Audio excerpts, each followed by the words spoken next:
우리 한 해의 마지막 날을 마지막 주일 예배로 드리는 여러분들을 사랑하고 환영하고 축복합니다.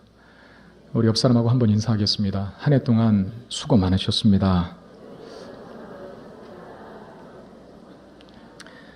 한 해 동안 열심히 사시고 또 믿음과 신앙을 지키기 위해 고군분투한 여러분들에게 주님의 위로와 평강과 축복이 있기를 바랍니다. 오늘 본문인 이 여호수아서 21장은 이제 각 지파의 땅을 분배하는 내용 중에 가장 마지막 부분에 해당이 됩니다. 각 지파에게 모든 분배를 마친 후에 마지막 남은 레위 지파가 거할 성읍을 분배하는 내용을 담고 있습니다. 여호수아가 이 12지파에게 땅을 분배할 때 왜 레위 지파를 제일 마지막에 두었을까? 이 레위 지파를 가장 마지막에 분배한 이유가 있습니다. 레위 지파는 다른 지파들처럼 별도의 기업이 없습니다. 다른 지파들은 자기들만의 영토를 받았죠. 그 땅, 그 기업을 받았습니다.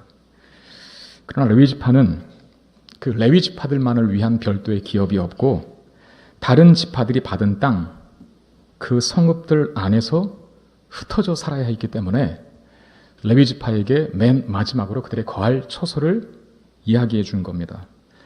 오늘 본문 41절에서 레위 지파가 이스라엘의 12지파로부터 받은 성읍이 총 48개의 성읍이었다라고 그렇게 밝히는데 유다 지파에서 9개의 성읍, 베냐민 지파에서 4개의 성읍, 에브라임 지파, 단 지파, 스불론 지파 각각 지파마다 이 레위 지파들이 거할 성읍을 마련해 주어야 해요.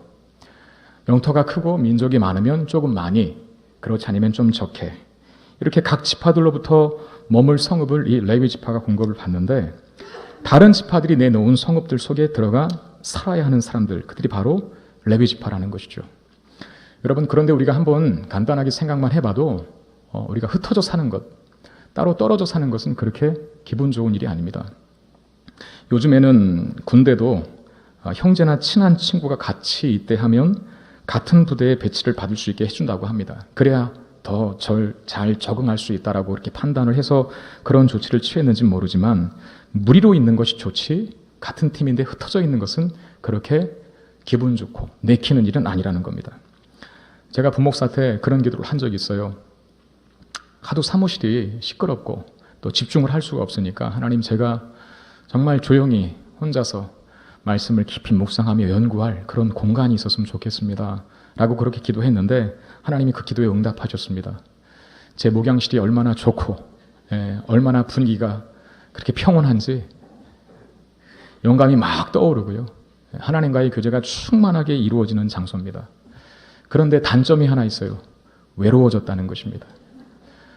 부목사 때에는 동료 목회자들 또 동료 교육자들과 함께 밥도 먹고 수다도 떨고 또 교회 흉도 보고 목사님 욕도 하고 이랬는데 지금은 제가 욕을 먹어야 할 우리 부목사님들 저를 씹지 않으시는지 모르겠어요. 저 다 이해합니다. 저도 그런 경험이 있었기 때문에. 따로 떨어져 있는 건 그렇게 꼭 좋은 일만은 아닌 것 같아요. 외로울 수 있고 고독할 수 있고 어쩌면 이렇게 뭉쳐야 뭔가 하나의 힘이 발휘될 텐데 흩어져 있으니까 목소리 크게도 못 내겠고 하는 그런 어려움들이 있지 않습니까? 이스라엘의 12지파는 다 정해진 지역을 분배받아서 같은 지파들끼리 집단 생활을 합니다. 그런데 레위 지파는 예외입니다. 그들만 각각의 지파들의 성읍에 흩어져 살아야 했습니다. 참 불공평해 보이죠. 만약에 누군가는 져야 할 십자가가 있다면 그 십자가를 지금 레위 지파가 지고 있는 것처럼 보입니다. 왜 레위 지파는 흩어져 살아야만 했을까요?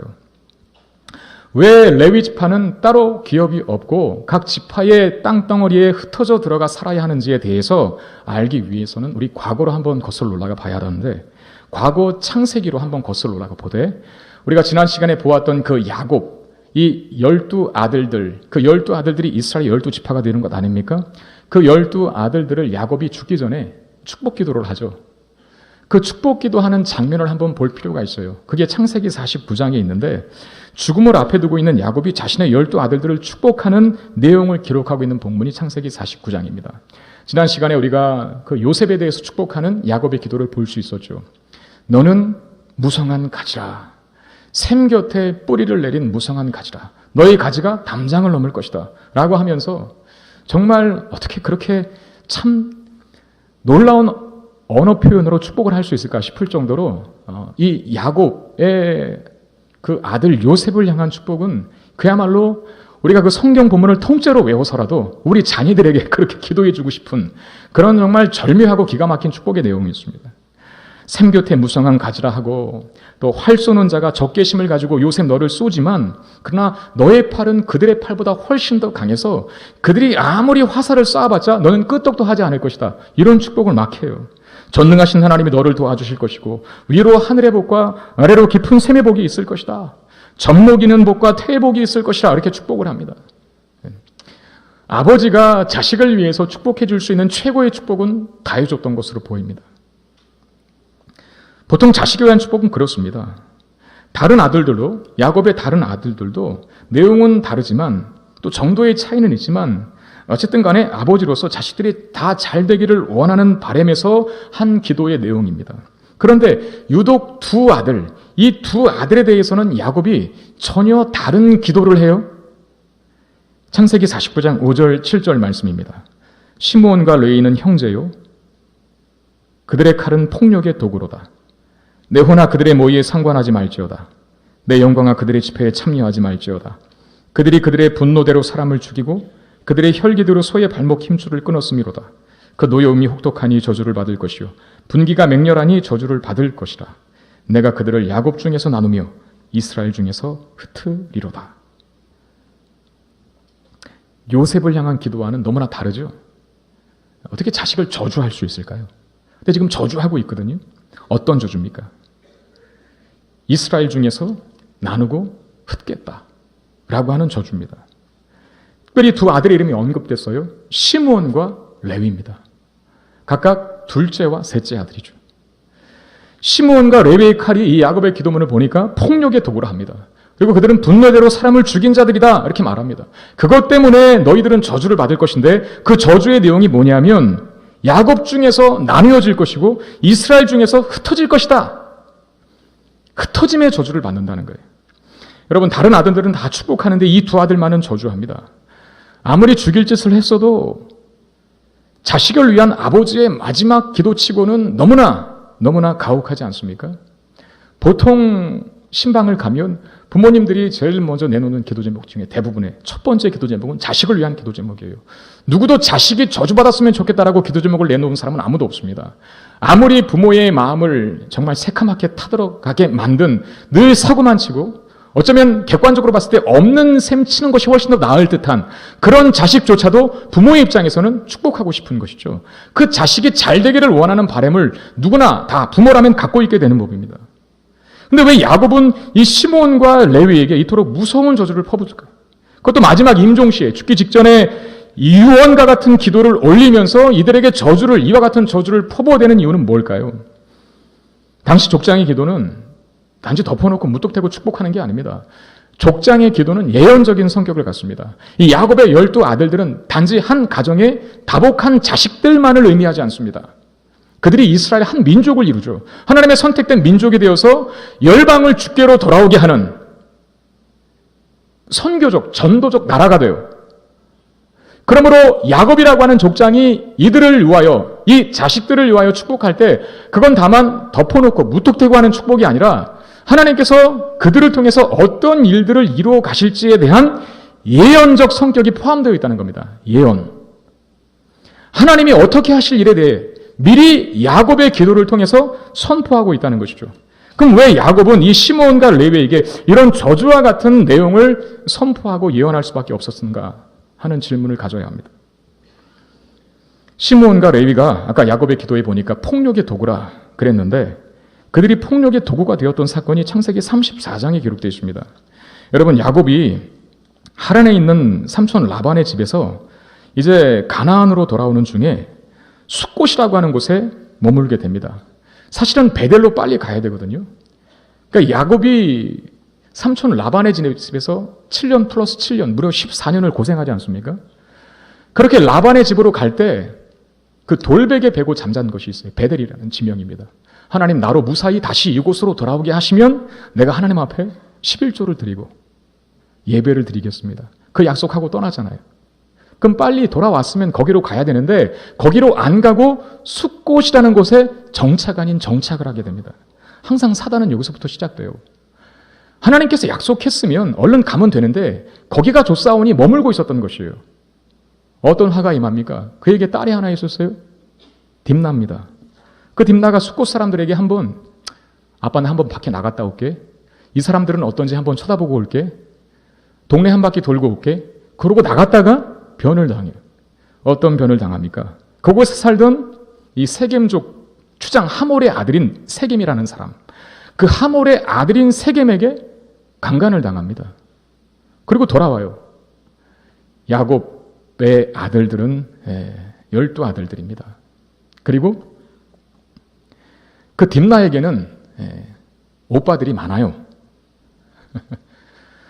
남자 형제가 많다는 것이죠. 내 여동생이 때로는 우리 누나가 못된 놈에게 겁탈을 당하고 왔다. 열 안 받을 오빠 있겠습니까? 그 중에 두 사람, 제일 분노했던 두 사람, 그 일 때문에 제일 분노했던 두 사람이 누구냐면 시므온과 레위입니다. 왜 그랬을까요? 같은 배에서 났기 때문에. 야곱의 첫 번째 아내였던 레아. 이 레아에게서 딥나도 나고 시므온도 나고 레위도 난 거예요. 그러니까 더 열받았죠. 근데 그 사실을 그 세겜족 추장인 하몰도 알게 됩니다. 야곱에게 찾아와요. 우리가 잘못했다고. 내 아들이 몹쓸 짓을 했다고. 그러나 일이 기왕 이렇게 된 거 어떻게 하겠냐고. 우리 화해하고 둘이 결혼시켜서 이 둘뿐만 아니라 우리 한번 서로 통혼하면서 잘 한번 네 부족 내 부족 한번 잘 지내보자고 이런 제안을 합니다. 근데 그 제안을 이 형제들이 야곱의 12아들들이 쌍수를 두고 반대를 해요. 그 반대 이유가 뭐였냐면 어떻게 할례받지 않은 족속들과 우리가 연합할 수 있습니까? 그러면서 그 세겜족 추장인 하몰에게 제안을 하죠. 너희들이 할례를 받는다면 네 요구를 들어주겠다. 알겠습니다. 라고 하몰이 당장에 돌아가서 세겜과 더불어 그 모든 부족의 남자들을 다 할례시키는 겁니다. 그날로. 여러분 고대 쪽에는 할례를 의학적으로 하지 않았습니다. 상당히 구식적인 방식으로 했겠죠. 3일째 되는 날, 할례를 행하면 3일째 되는 날이 가장 고통스러운데 그 3일째 되는 날, 가장 고통스러워하고 그 할례를 받은 남자라면 아무것도 하지 못하는 그 상황 속에서 이 시므온과 레위가 칼을 들고 그 진영으로 갑니다. 그리고 무참하게 그 세겜족의 남자들을 할례받아 고통스러워하는 그 남자들을 다 죽여버립니다.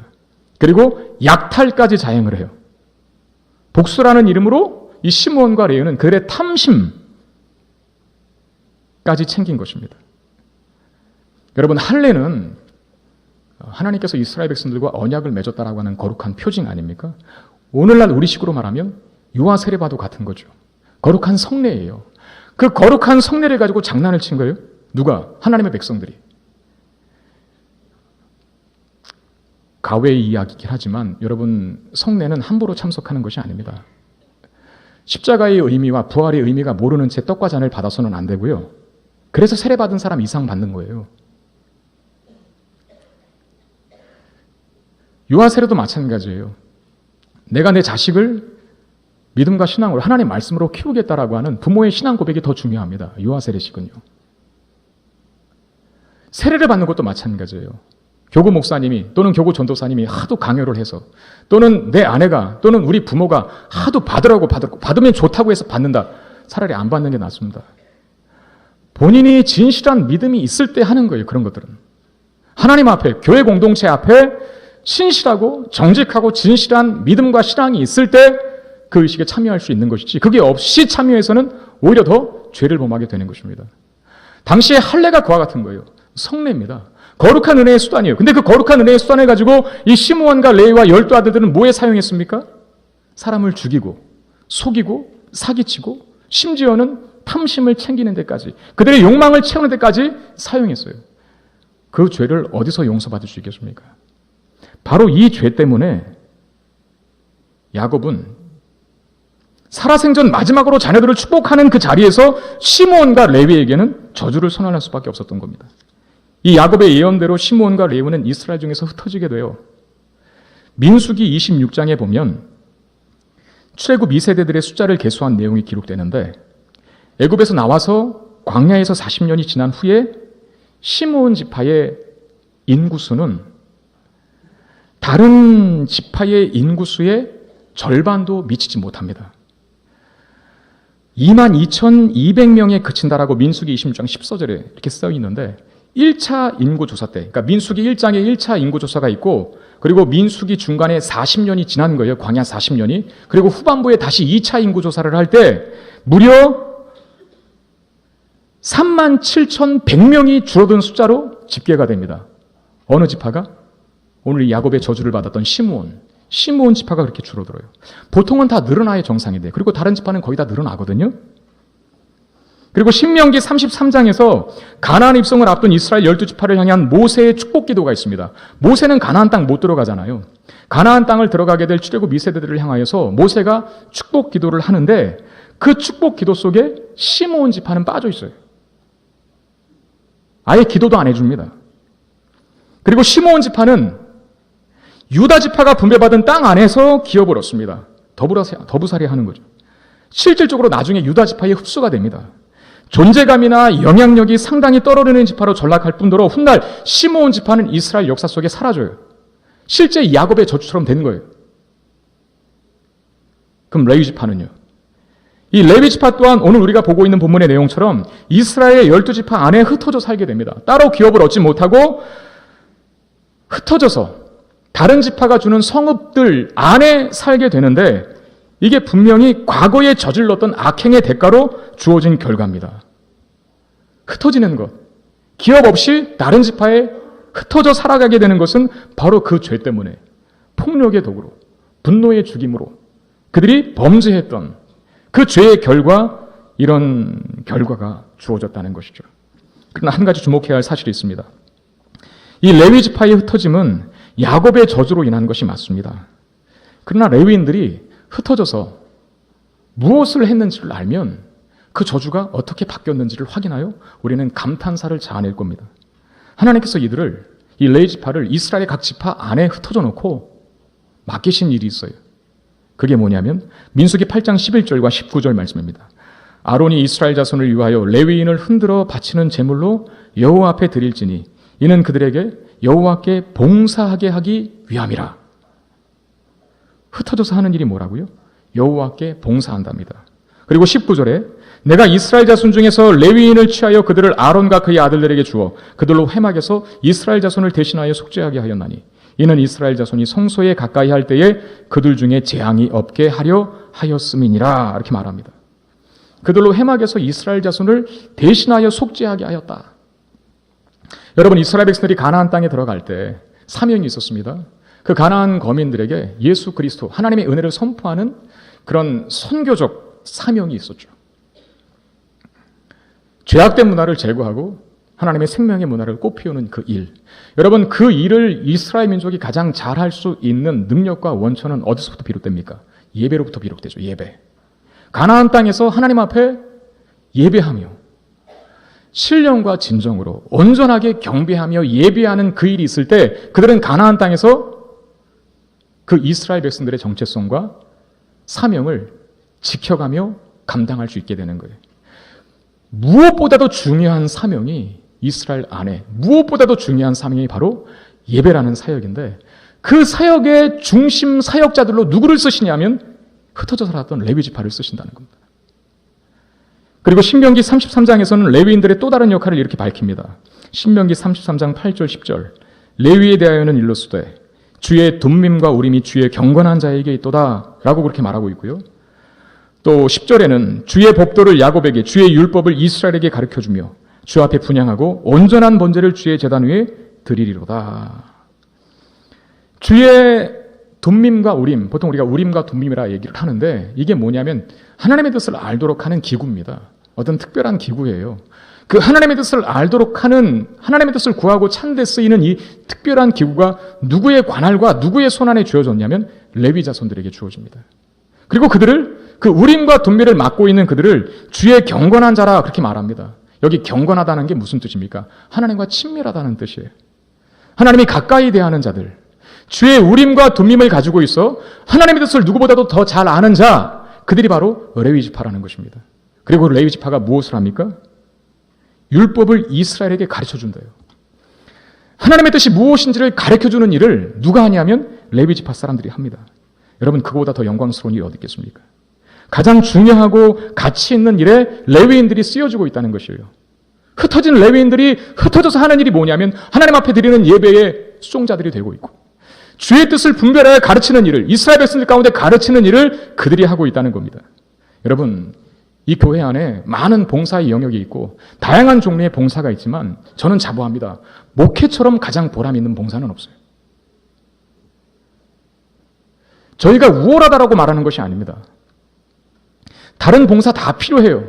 주방 봉사도 필요하고 주차 봉사도 필요하고 청소 봉사도 필요하고 안내 헌금 봉사 다 필요해요. 그러나 그 모든 봉사들은 성도들의 편의를 위한 것입니다. 편의. 그러나 목회자들이 하는 일은요, 성도들의 편의만을 위한 것이 아닙니다. 성도들의 영혼을 살리고 세우고 깨우는 일을 하는 겁니다. 영적인 필요를 채워주는 일을 목회자들이 해요. 여러분들이 목사님들을 높여주고 사랑해주는 이유는 뭡니까? 단지 목사라고 하는 직함 때문에 그런 건 아니잖아요. 오늘 레위 지파가 예배의 수종자로서 예배를 진행해 가며, 그리고 우림과 둠밈으로 주의 뜻을 분별하여서 그 뜻을 잘 모르는 이스라엘 12지파에게 가르쳐주는 일을 했을 때 존경을 받는 것처럼, 여러분들이 목회자들을 한참 나이가 어림에도 불구하고 그 앞에서 꾸벅 절을 하면서 손을 잡으면서 존경한다고, 사랑한다고, 고맙다고, 감사하다고 인사하는 이유가 뭐예요? 어쨌든 간에 주의 뜻을 이 강단에서 선포하고 하나님 편에서 여러분들의 영혼의 갈증과 허기를 채우는 그 일을 목회자들이 하기 때문이 아닙니까? 여러분들의 육체적인 삶을 용이하게 하는 것보다는 여러분들의 영혼을 더 윤택하게 만드는 일에 기도로 전념하는 그 사역들, 목회자가 하기 때문에 여러분들이 사랑해주고 존경해주는 것 아닙니까? 어쩌면 자식보다도 더 사랑해 주시지 않습니까? 신방을 가면 때로 음식을 대접하여 장만하여 대접하는 우리 성도님들이 계십니다.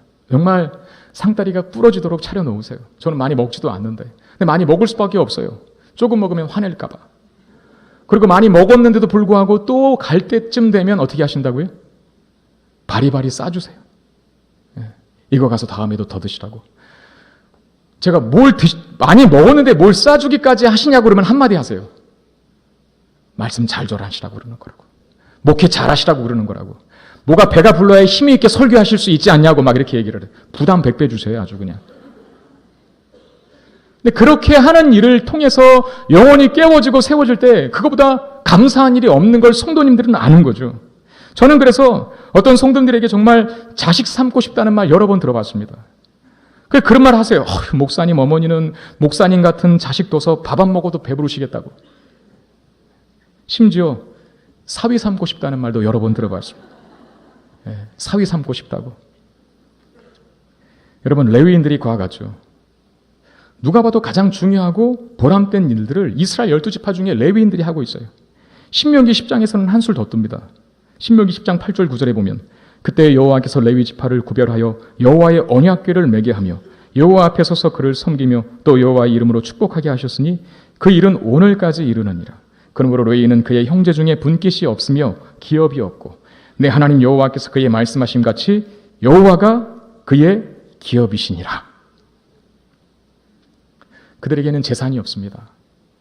다른 12지파는 다 각 지파들만의 땅을 분배받았는데 레위 지파는 자신들의 땅이 없어요. 그러나 그럼에도 불구하고 결코 초라해 보지 않습니다. 왜 그렇습니까? 하나님께서 직접 그들의 기업이, 재산이 되어주시겠다고 약속했기 때문입니다. 필요한 모든 것을 하나님께서 보장해 주시겠다는 뜻입니다. 여러분, 이보다 더 영광스러운 말씀이 또 어디 있겠습니까? 내가, 여호와가 너희들의 기업이다. 목회 사역에 전념하는 자들에게는 큰 위로가 되는 말씀입니다. 목회가 때로는 어렵고 때로는 가난이 목회자의 마음에 하나의 짐처럼 짓누를 때가 있습니다. 그러나 그럼에도 불구하고 구차해지거나 구질구질해지지 않을 수 있는 이유, 여호와가 우리의 기업이기 때문에 그렇습니다. 저는 하나밖에 못합니다. 뭔 여러 가지를 이렇게 저렇게 다 잡다하게 잘하지 못하거든요.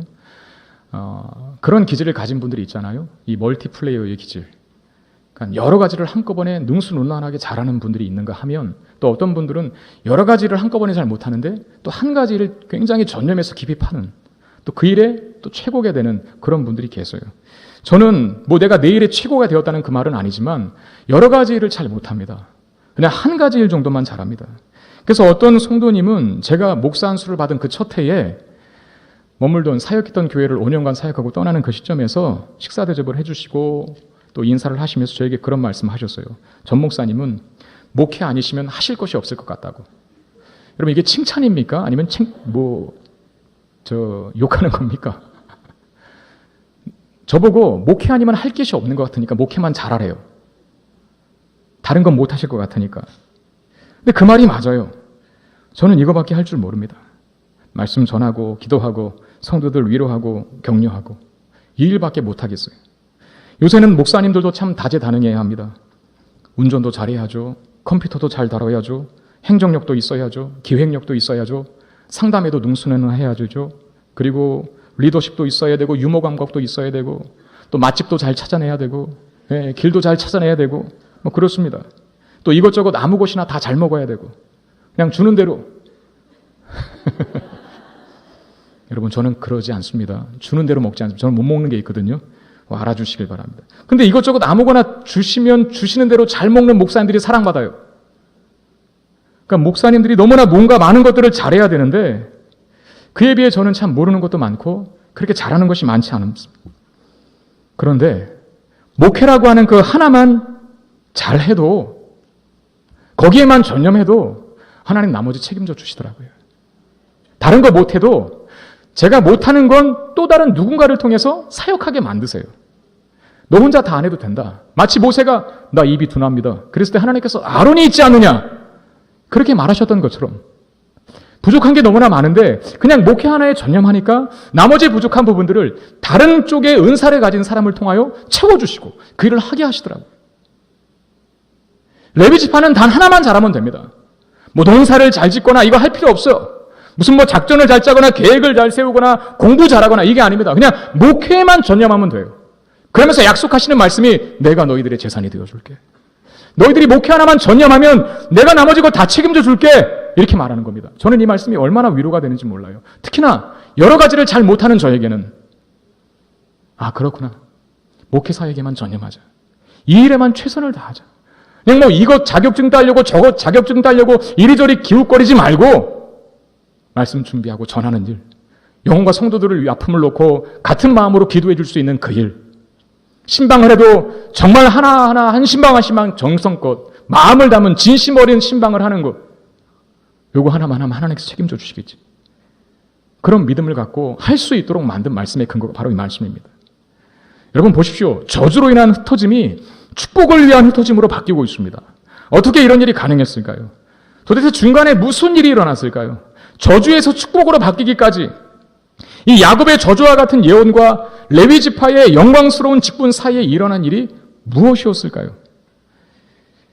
신명기 34장 9절에 보면, 33장 9절에 보면 레위 지파를 향한 이 모세의 축복에 이런 내용이 언급되어 있습니다. 아까도 제가 말씀드렸지만 신명기는 가나안 땅에 들어가려고 하기 위한, 가나안 땅에 들어가는 출애굽 2세대들을 향해서 모세가 마지막으로 두 손 들고 축복 기도해 주는 시간이거든요. 그때 이 레위 지파에게 어떤 모세의 축복 기도의 내용이 있었냐면 신명기 33장 9절입니다.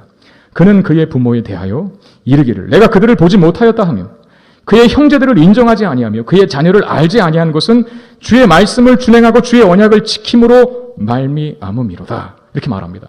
여러분 이 말씀 스톱해 놓으시고 한번 잘 보십시오. 이게 사실 무슨 내용입니까? 레위 지파는 부모도 모른대요.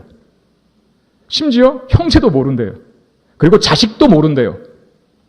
여러분 이게 우리가 그냥 보면은 되게 부정적인 이야기 같아요. 아니 기독교는 그러면 효를, 가족을 중요시하지 않는 종교인가? 그렇지 않아요. 10계명 중에 5계명, 이웃사랑에 대한 계명, 제일 첫째 되는 계명이 바로 내 부모를 공경하라. 그 말 아닙니까? 이 말씀은 레위 지파는 부모도 모르고 형제도 모르고 자식도 몰라본다. 이걸 부정적인 차원에서 지적하는 말씀이 아니라 그 뒤에 뭐라 합니까? 그의 자녀를 알지 아니한 것은 주의 말씀을 준행하고 주의 언약을 지킴으로 말미암음이로다 이렇게 말해요. 그러니까 하나님보다 더 중요한 것이 없다는 거예요. 이 축복 기도를 모세가 무슨 사건을 염두에 두고 한 거냐 하면, 여러분 모세가 출애굽기 32장인가에 보면은 그 시내산에 올라가지 않습니까? 율법을 받으려고, 십계명을 받으려고 내려왔는데 이스라엘 백성들이 뭐 하고 있었어요? 금송아지 만들어 놓고 섬기고 있습니다. 모세가 분노하죠. 예. 모세가 그 광경을 보고 분노하는데 그 죄 때문에 하나님의 심판이 이스라엘을 향하게 됩니다. 그때 죽은 자가, 그 금송아지 섬기는 그 사건 때문에 죽은 자가 무려 3,000명에 이릅니다. 그 3,000명이 심판을 당할 때 그 심판의 도구로 누가 쓰였냐면 바로 이 레위지파 사람들이 쓰입니다. 모세가 이렇게 선언해요. 심판하기 전에 누구든지 여호와의 편에 서 있는 자는 내게로 나오라. 여호와의 편에 서 있는 자는 내게로 나오라. 일단 두 가지 이유 때문에 아무도 못 나가요. 첫 번째 이유는 자기가 금송아지를 섬겼기 때문에. 그리고 또 하나는 금송아지를 섬기지 않았어도 금송아지를 섬긴 자 중에는 내 형제도 있고 부모도 있고 자식도 있을 수 있어요. 심판을 하는 자리로 못 나가는 겁니다. 아무도. 그런데 레위지파가 나갑니다. 레위지파가. 그들이 어느 정도까지 하나님 편에 선 줄 아십니까? 심지어 부모와 형제에게 또 자식에게까지 단호할 정도로 그러했습니다. 여러분, 가족이라면 뭔가 잘못했어도 눈 감아줄 수 있고 가족에게는 관대할 수 있는 겁니다. 가족의 이익을 위해서는 때로 불법도 장애항하고요, 편법도 그렇게 일삼습니다. 가족이라고 하는, 가족을 사랑하는 마음 때문에 이렇게 했다라고 한다면 그래도 동정을 받고 그래도 이해를 갖게 되는 것이 가족을 위한 일이었을 때입니다. 그런데 지금 레위지파는 가족도 생각하지 않아요. 모세는 그 일을 칭찬하고 있어요.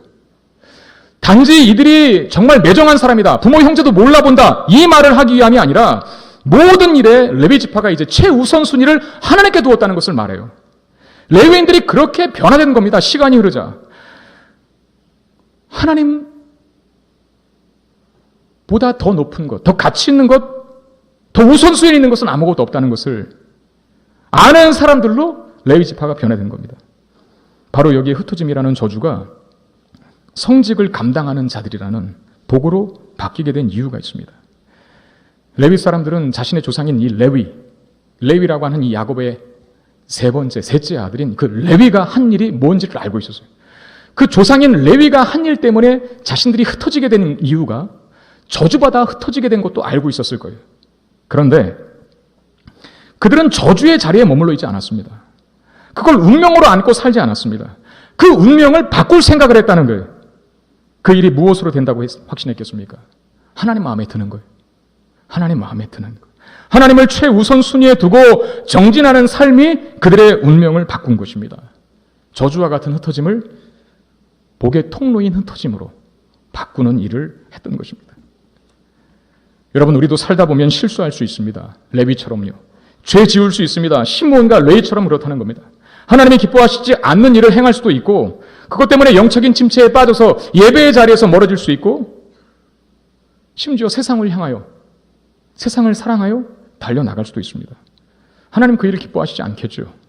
그래서 그때마다 야단치십니다. 돌아오라고, 정신 차리라고. 말로 해서 안 들면 하나님께서 매를 드십니다. 그게 징계죠. 자식을 향한 아버지의 사랑의 매, 이게 징계입니다. 그러나 하나님이 더 답답해 하시는 일이 있습니다. 우리 실수할 수 있고 실패할 수 있고 죄를 지을 수 있고 예배의 자리에서 멀어질 수 있고 부흥이라고 하는 놀라운 불씨를 꺼트려버릴 수 있는데, 그것보다 더 하나님께서 마음 아파하시는 것은 그런 상태에 있는 자신을 하나님이 여러 번 돌아오라 이야기를 하고, 심지어 말로 해서 안 돼서 징계의 매를 가하심에도 불구하고 그걸 듣지 못하고 그것에 반응하지 못하고 여전히 실패의 자리에서, 죄의 자리에서, 침체의 자리에서 벗어날 생각을 하지 않고 그걸 운명처럼 갖고 사는 사람들을 볼 때 하나님 더 답답해 하신다는 거예요. 오늘 보면 그러지 말라는 것이죠. 왜 포기하냐? 왜 절망에서 헤어나올 생각을 하지 않고 사느냐? 왜 신앙생활을 그토록 무기력하게 하느냐? 그 고통을 치시는 것입니다. 실패와 절망보다 더 무서운 것은 그런 자신의 상태를 방관하며 방치하는 것입니다. 예수님의 12제자 중에 가룟 유다와 베드로는 굉장히 대조적인 두 인물입니다. 둘 다 사도였어요. 그러나 둘 다 예수님을 부인합니다. 가룟 유다도 부인했고 베드로도 배신했죠. 심지어 베드로는 3번씩이나 부인을 합니다. 그러나 그 끝은 베드로는 사도의 반열에서 서게 되고 가룟 유다는 비참한 최후를 맞습니다. 무슨 차이 때문에 그렇습니까? 가룟 유다는 자신의 실패와 죄에서 벗어날 생각을 하지 않았고요. 베드로는 벗어날 생각을 했다는 데 있습니다. 베드로는 닭이 3번 울자 예수를 부인한 자신의 죄를 통곡하며 회개했습니다. 베드로에게 부활하신 예수님께서 다시 찾아오셨을 때 요한의 아들 시몬아 네가 나를 사랑하느냐? 베드로가 대답합니다. 내가 주를 사랑하는 줄을 주께서 아시나이다. 닭이 3번 울자 회개하고 통곡했던 회심이 있었던 베드로였기에 주님이 부활하시고 다시 찾아오셨을 때 내가 주를 사랑하는 줄 주께서 아시나이다 말할 수 있었던 거예요. 결국 베드로는 주의 복음을 전하는 사도가 되고 십자가에 거꾸로 달려 죽는 영광스러운 죽음을 순교의 자리에까지 서게 되는 위대한 사도가 되게 됩니다. 여러분 오늘 본문의 시므온과 레위 지파, 이 시므온 지파와 레위 지파 두 사람이 동일한 저주를 받았지 않습니까? 근데 한 사람은 사라지는 운명을 맞아요. 그러나 한 지파는 성직을 감당하는 축복의 통로가 되는 위대한 역할을 감당하는 자로 서게 됩니다. 둘 다 폭력의 도구가 되어서 시므온이든 레위든 둘 다 폭력의 도구가 되어서 흩어지는 저주를 가지고 있었지만 시므온 지파는 그 쓴 뿌리를 그냥 쓴 뿌리로 그냥 가지고 있는 거예요. 그러나 레위 지파는 그 쓴 뿌리를 생명의 약초로 바꾸었죠. 여러분 우리의 운명은 우리의 살아가는 삶의 환경이 쥐고 있는 것이 아닙니다. 때로 가난할 수 있어요. 때로 없는 집 밑에서 자라날 수 있습니다. 왜 나는 이런 집구석에서 태어났나 싶을 정도로 우리 가문이 그렇게 나를 이롭게 해주지 못한 그런 가문에서 다 쓰러져가는 가문에서 태어날 수도 있고요. 다른 사람은 정말 유능하게 학벌도 좋은데 나는 왜 이거밖에 안 되는가 하는 그런 좌절적인 환경 속에 있을 수 있어요. 여러분 그러나 그 환경과 그 상황만 탓하고 계실랍니까? 그러지 말라는 거예요. 내 가문이 어떻든 내 학벌이 어떻든 내 위치가 어떻든 간에 오늘 레위 지파가 자신의 저주의 운명을 어떻게 축복의 운명으로 바꿔주는지 보라는 것이죠. 하나님만 바라봤을 때, 하나님을 우선순위에 두었을 때, 하나님 마음에 합한 자가 되기 위하여 분연히 달려갔을 때 그들은 그 저주를 축복의 운명으로 바꾸는 사람들이 되었다는 겁니다. 여러분 어디까지 침체되셨습니까? 어떤 죄에 빠지셨습니까? 어떤 위기에 놓여져 있습니까? 어느 정도의 절망과 한숨이 우리의 발목을 잡고 있습니까? 아무래도 좋습니다. 이 사실만 기억하십시오. 우리에게 저주를 축복으로 바꿀 수 있는 이 레위인의 기질이 있다는 사실을 말입니다. 베드로전서 2장 9절에서 우리를 향해 너희는 택하신 족속이요 왕같은 제사장이라. 그 너희는 우리를 말하는 거예요. 우리로 왕같은 제사장이래요. 여러분 제사장은 누구만 됩니까? 레위인들만 됩니다. 그러므로 우리는 레위인들의 기질을 다 가지고 있는 사람들이에요. 고린도후서 5장 17절에 보면 누구든지 그리스도 안에 있으면 새로운 피조물이라. 이전 것은 지나갔으니 보라 새 것이 되었도다라고 말합니다. 단 한 번의 이야기일까요? 아니에요. 우리는 실패해도 다시 일어설 수 있어요. 그림을 못 그려도 그림을 망쳤어도 다시 도화지 찢어버리고 새로운 도화지를 하나님께 주십니다. 그게 예수 그리스도 안에서 된 새로운 피조물의 특권이에요. 하나님이 언제까지 우리에게 기회를 주실까요? 언제까지 저주의 운명을 축복으로 바꿀 수 있는 기회를 주실까요?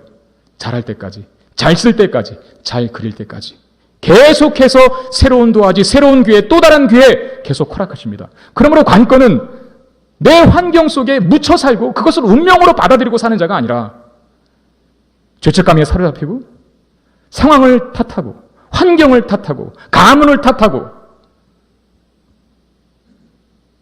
내 자신의 실력을 탓하고 아무것도 못하고 있는 자로 살지 말고 우리의 그 저주 같은 운명을 다시 새롭게 바꿀 수 있는 하나님 바라보면서 레위 지파가 그렇게 하나님 바라보며 열심히 달려갔을 때 그들의 저주 같은 운명을 축복으로 바꿨던 것처럼 우리도 그렇게 살라는 것입니다. 오늘 공교롭게도 이 2017년도 마지막 날이 마지막 주일 예배예요. 저는 참 하나님께서 메시지를 주시는 것 같습니다. 여러분들이 2017년도 어제까지 실패했던 것, 뭔가 발목을 잡고 있었던 것, 나의 생각을 어둡게 만들었던 것, 다 2017년도와 함께 그냥 싹 보내시기를 바랍니다. 네. 그리고 그리스도 안에 새로운 피조물이라 그랬어요. 다시 일어설 생각을 하십시오. 하나님께서 2018년도에 우리의 발목을 잡았던 것들을 다 끊어내었을 때 어떻게 우리를 높이 세우시는지, 어떻게 우리를 도약해 하시는지 경험하자고요. 레위 지파가 그 일을 경험했던 것처럼 우리도 그 일을 경험할 수 있다라고 말씀하시는 것입니다. 다른 곳에서 기대를 갖지 마십시오. 우리 자신의 운명을 바꿔보겠다고 세상으로 뛰어나가지 말라는 겁니다. 레위인들은 자신들의 운명을 바꿔보기 위해서 세상으로 나가지 않았습니다. 스펙 쌓기에 열을 잃지 않았습니다. 돈에 목숨을 걸고 돈 모으는 데 혈안되어 있지 않았습니다. 인간관계에 치중하지 않았습니다. 생사화복을 주관하시는 분은 오직 하나님 한 분뿐이시라는 그 사실을 믿고 삶과 죽음, 불행과 행복, 그것을 만들어내실 수 있는 분은 하나님 한 분뿐이다라고 하는 믿음으로 하나님께 달려갔습니다. 하나님께 집중했습니다. 하나님 편에 서는 일에 매진했습니다.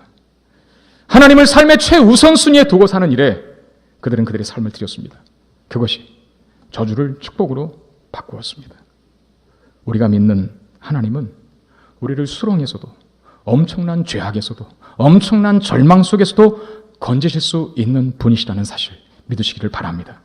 죽음에서 생명을 꽃피울 수 있는 분, 심판에서도 용서와 사랑을 그리고 기회를, 자비와 긍휼을 잃지 않으시는 분, 진노 중에라도 긍휼을 잃지 않아 수년 내에 이 땅을 다시 부흥케 하실 수 있는 분, 그분이 우리 하나님인 것을 믿고 저주도 축복의 기회로 바꿀 수 있는 저와 여러분 되시기를 주의 이름으로 축원드립니다. 하나님 감사합니다. 귀한 말씀 주셔서 감사드립니다. 2017년도 우리의 발목을 잡았던 그 모든 것들을 다 끊어내기를 원합니다. 죄책감과 인생의 무게와 그리고 나의 삶에 내가 생각하기에 좋지 않은 환경들, 하나님 그것이 우리의 운명을 맡고 있는 것이 아닌 것을 알게 하시옵소서. 우리에게 새로운 기회를 주시고 다시 일어서라고 말씀하시는 예수 그리스도 안에 담겨진 영원 무궁한 은혜와 긍휼을 바라보면서 다시 일어나 우리를 수렁에서 건져 반석 위에 세우실 수 있는 분, 엄청나게 깊은 곳에서 건져 엄청나게 높이 다시 쌓아놓으실 수 있는 분이 우리 하나님이시라는 사실을 믿어 레위 지파처럼 우리도 저주를 축복으로 바꾸고 죽음을 생명의 공간으로 바꾸고 어둠을 밝은 빛의 공간으로 바꾸고 사망과 고통이 있는 곳을 평안과 안식이 있고 회복이 있는 곳으로 바꾸어가는 우리 모두가 되게 해 주시옵소서. 우리 주 예수 그리스도의 이름으로 간절히 기도드리옵나이다. 아멘.